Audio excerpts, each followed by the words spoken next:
This is the second video in our Brittany series. Sue and I have taken our motorhome abroad for the first time.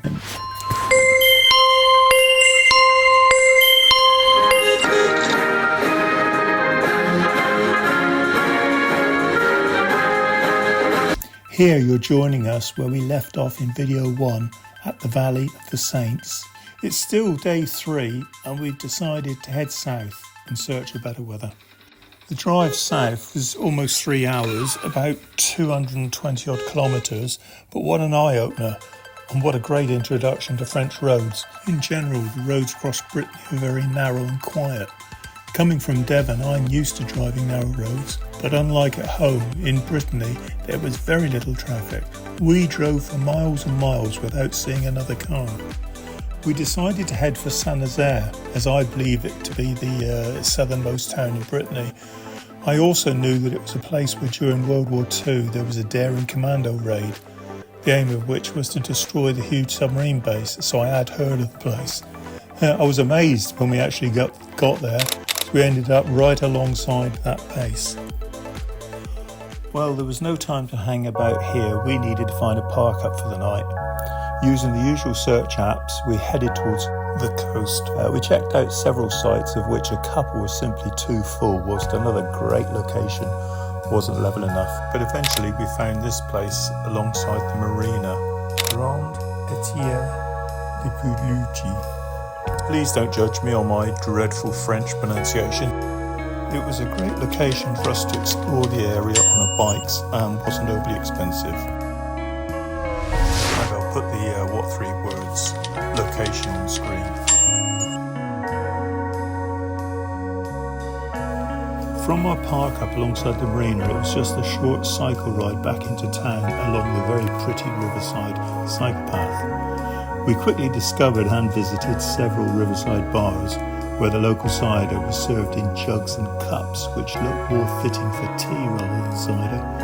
Anyway, when it comes to cider, we very quickly went with the tradition and downed a cup or 2. We also came across an amazing cafe that sold galettes, which are a traditional Brittany pancake made from buckwheat.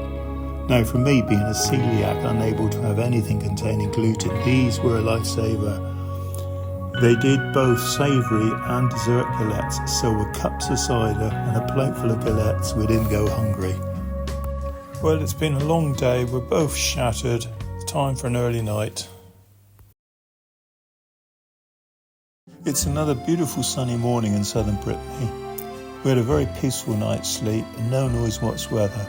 Whilst flying the drone, I could see the nearby salt fields. We simply had to take a closer look, so what better way to go exploring than on our bikes? Basically, the whole area was once marshland, but since Roman times, and probably before, people have made use of these tidal marshes by creating fields or pans that could be flooded and then allowed to dry out so that pure white salt was produced.